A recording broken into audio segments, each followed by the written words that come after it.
Welcome to a deep dive into the darkest corners of human nature, where we explore the top 5 disturbing true crime cases no one talks about.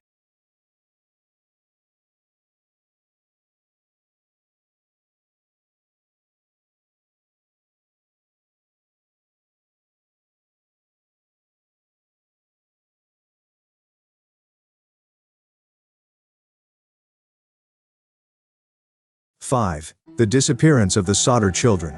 On Christmas Eve in 1945, the Sauter family home in Fayetteville, West Virginia, was engulfed in flames, leading to the mysterious disappearance of 5 of the 10 Sauter children: Maurice, Martha, Louis, Jenny, and Betty. George and Jenny Sauter, the parents, were awoken by the fire and managed to escape with their 4 other children. However, the 5 who were in the upstairs bedrooms were never seen again. The fire department stated that the children had perished in the blaze, but George and Jenny were skeptical. Not only had the children's bodies not been recovered, but they also believed their children had been kidnapped. The Sauter family was not the typical household. George was Italian-American and had faced prejudice during World War II due to the anti-Italian sentiment in the U.S. Adding to the family's strangeness, the Sauter family had a few peculiarities that would set them apart in their small community. For instance, Mrs. Sauter had repeatedly received menacing phone calls leading up to Christmas. On the night of the fire, George claimed he saw a strange man lingering outside their home just before the blaze erupted. Dickering with these strange events would shape the family's narrative around their children's disappearance. After the fire, George became obsessed with the idea that his children might still be alive. He even went so far as to set up a billboard along the highway, offering a $5,000 reward for anyone who had information about his missing children. In 1952, a photograph surfaced from a woman who claimed to be one of the missing children. The photo showed a solemn-looking young woman standing next to a man, reportedly taken in a different part of the country. This fueled speculation and led to further investigations, but authorities dismissed the photo as merely another wild rumor. George even hired a private investigator, who reportedly discovered that the children had indeed been taken. However, the investigators' findings coincided with the fire being set intentionally to cover up an abduction. George's relentless quest led him down numerous rabbit holes, exhausting all possible leads to discover the fate of his children. He speculated about the involvement of a local mafia faction, theorizing that they could have targeted the parents due to George's outspoken nature against them, leading to the gruesome conclusion of kidnapping rather than accidental death. What complicates the case even further is the suspicious circumstances surrounding the fire itself. The family had a large amount of life insurance, making some believe that George, in desperate financial straits, might have orchestrated the incident. However, the Sauter parents continued to defy expectations by holding on to hope that their children were alive. The mystery remains unsolved to this day, leaving behind a series of questions surrounding motives, actions, and the gruesome idea of child abduction, an unsettling thought that haunts the small town of Fayetteville. The Sauter case has been classified as one of America's enduring and increasingly disturbing mysteries. Over the years, various theories have emerged, many of which lean towards a sinister plot involving kidnappers from outside their community. The case has slipped into relative obscurity when compared to other true crime stories from that era, yet the eerie implications of what might have happened to the Sauter children continue to chill the bones of those who hear their story. The family's life, haunted by loss and despair, stands as an unsettling reminder of unresolved trauma, an issue that continues to plague them generations later. 4. The mysterious death of Alisa Lamb. In February 2013, Alisa Lamb, a 21-year-old Canadian student, disappeared during her trip to Los Angeles, California. Lamb was last seen at the Cecil Hotel, a location known for its dark history and high-profile fatalities. After her sudden disappearance, hotel guests reported peculiar water issues. The water coming from the taps was discolored and had a foul taste. After days of searching, authorities discovered her body inside the water tank on the rooftop of the hotel. The circumstances surrounding her death are both perplexing and haunting. Surveillance footage from the hotel captured Alisa on the day of her disappearance. In the grainy video, she appears erratic, hiding in an elevator, pressing buttons, making unusual gestures, and conversing with an unseen entity. Many speculated that she was experiencing a mental health crisis, revealing the stigmatization surrounding mental illness and the attention it garners in crime stories. Speculating abound, the disturbing visual highlights not only her heightened distress but also raises questions about the safety regulations of the hotel. Upon the discovery of her body, an autopsy was conducted, but the results were inconclusive. While there were traces of prescription medication in her system, no significant trauma or signs of foul play were detected. The cause of death was classified as an accidental drowning, yet questions persisted. How did Lamb, a small woman, manage to access the rooftop and climb into a large water tank? The hotel had security features designed to prevent unauthorized access, raising suspicions of either negligence or a more sinister scenario. The deeper investigation into Lamb's life revealed that she struggled with mental health issues, including depression and bipolar disorder. Blogs from her previous travel experiences reflected her struggles, yet also showcased a vibrant, creative individual searching for solitude and fulfillment. When she went missing, her family actively engaged social media, desperately seeking help in locating their daughter. The dark irony of people treating Lamb as a ghost within her own life, disconnected from those around her, could speak volumes about the societal shadows surrounding mental health. Adding to the intrigue of the case, the Cecil Hotel had a long history of tragedy and crime, having housed numerous infamous guests over the decades, including serial killers. The history of the establishment creates a layered and complex narrative, inviting speculation about a possible curse, which imbues Lamb's tragic story with a sense of eerie resonance.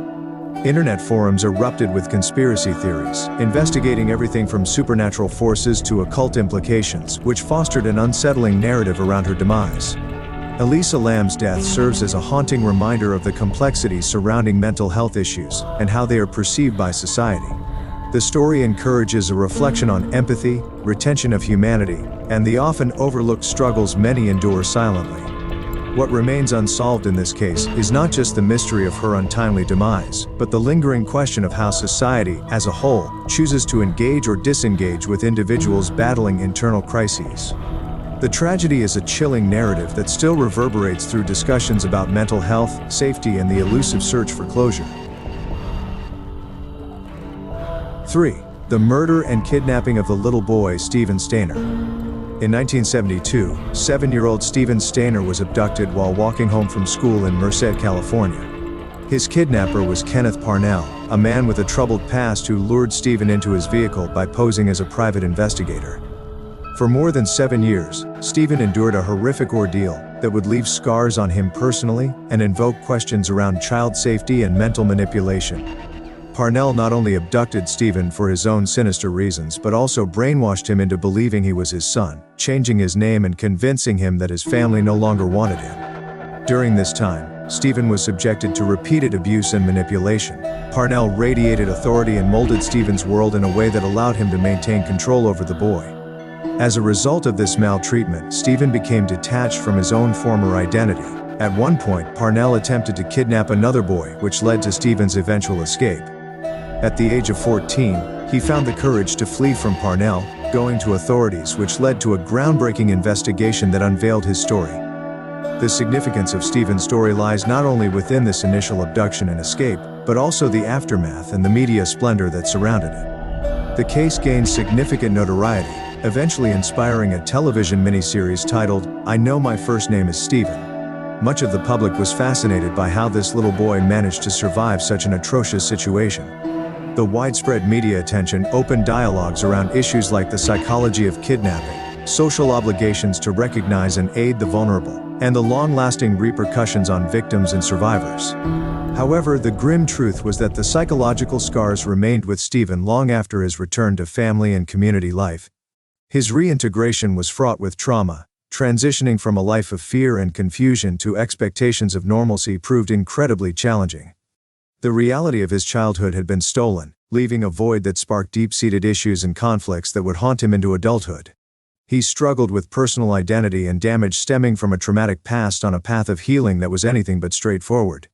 Years later, Stephen's story took yet another dark turn when he was killed in a motorcycle accident. The sudden death devastated those close to him, serving as a poignant reminder of the complexities surrounding childhood trauma and the enduring impact it can have on a person's life trajectory. Parnell, meanwhile, faced legal ramifications and was eventually imprisoned, only to return to the streets after serving a shortened sentence. His liberation created widespread outrage, raising further questions about the justice system's treatment of offenders regarding serious crimes against children. Stephen's story is not simply one of captivity and rescue. It reflects the societal obligation to protect the vulnerable and the challenges encountered on paths toward healing amid psychological scars. The harrowing narrative around his abduction and eventual return speaks volumes about the realities faced by many child victims of crime.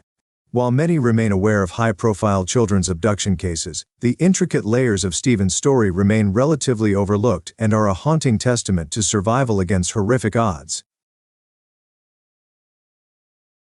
2. The murder of Mary Fagan. Mary Fagan was a 13-year-old factory worker in Marietta, Georgia, who was brutally murdered on April 26, 1913. Her body was discovered in the basement of the National Pencil Company after she attended a holiday party for her CO workers. The case garnered national attention, not only because of the heinous nature of the crime, but also due to the ensuing trial of Leo Frank, the Jewish factory superintendent accused of the murder. The racial and political tensions of the time would turn the case into a spectacle of discrimination and injustice. Frank was swiftly arrested after a series of questionable testimonies linked him to the crime, particularly a statement from a young African-American boy who found the body and an employee of the factory who claimed to have seen Frank with Fagan earlier that night. Despite a lack of evidence, Frank's race and status as a Jewish man made him an easy target in a racially charged atmosphere. The sensational media coverage painted him as a vicious predator, further inflaming public sentiment against him. The subsequent trial was filled with inconsistencies and irregularities. The prosecution relied heavily on circumstantial evidence, while the defense aimed to advocate for justice amidst the frenzy of public opinion. Not surprisingly, the case was marred by anti-Semitic rhetoric, which permeated the courtroom and was pronounced in the local press. Frank was ultimately convicted and sentenced to death, despite significant opposition from many who believed in his innocence, including prominent figures of the time voicing their concerns over the fairness of the trial. As Leo Frank's case gained traction, it became a focal point for both anti-Semitic and pro-Jewish sentiments. In 1915, the Georgia Supreme Court commuted his sentence to life imprisonment, but vigilante groups, explicitly the Ku Klux Klan, took matters into their own hands.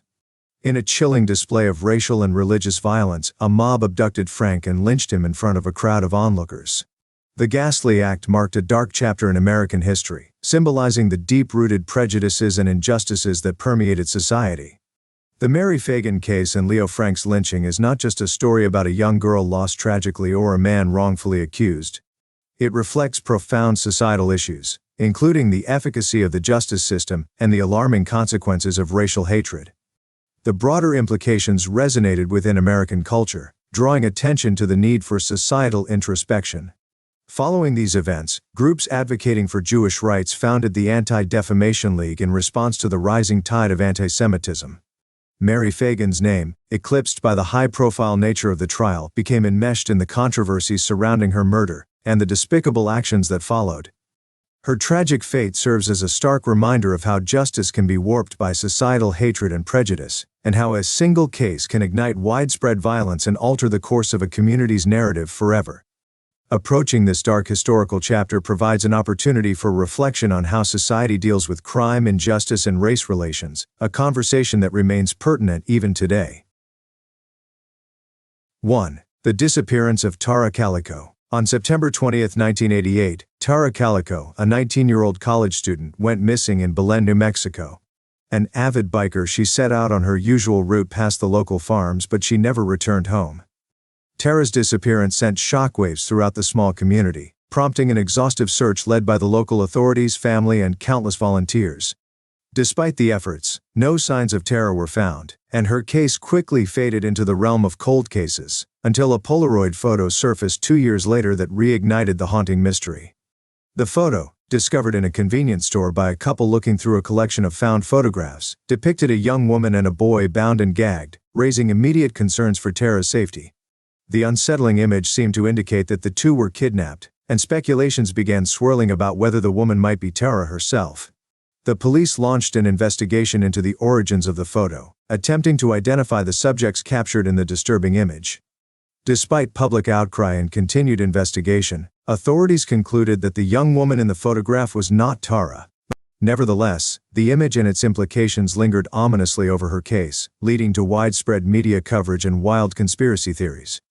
Others pointed fingers at local criminals, suggesting that the area's somewhat lawless atmosphere might have played a role in her abduction. Tara's mother, Patty, became an outspoken advocate for missing persons, refusing to let her daughter's disappearance fade into obscurity and diligently seeking justice. As time progressed, strange developments continued to emerge, including a potential connection to other missing persons cases across the country. Some speculated that Tara had fallen victim to a serial offender, while others suggesting a more convoluted web of involvement from nearby individuals. A key theory emerged, indicating that Tara's abduction was potentially a case of mistaken identity, a grim presumption that a different victim was meant to be taken that day, leaving the unsettling thought of a random and unrelenting evil lurking within the community. Despite numerous leads and theories emerging around her case, Tara Calico remains one of the enigmatic missing persons cases. Her family lived in limbo, desperate for answers but clinging to the hope that Tara might still be alive. Tragically, as the years passed, Tara's fate grew ever more bleak, yet her story lingered in the hearts of those who searched tirelessly for answers. According to the National Missing and Unidentified Persons System, the case is as baffling as it is heartbreaking, and Tara's family continues to yearn for closure they may never find. The narrative surrounding Tara Calico is an unsettling amalgamation of hope, fear, and the stark reality of unresolved tragedy, encapsulating disproportionality of suffering experienced by families affected by the loss of a loved one. As society keeps progressing, instances of disappearance become more pronounced, igniting efforts to shed light on the mysteries that darkness can bring. Tara's story lingers as a disquieting reminder of the unpredictability of life and the pervasive specter of what may lurk in the shadows. As we conclude our exploration of these top 5 disturbing true crime cases no one talks about, it's important to remember the victims and their families who are often left searching for answers long after the news media has moved on.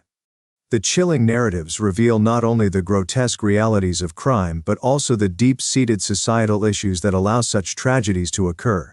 These stories serve as both cautionary tales and reminders that justice is not always served, leading us to continuously question the very nature of human behavior. For those of you intrigued by the complexities of humanity, remember to subscribe to Top 5 for more captivating stories that delve into the darkest, most obscure parts of history and crime.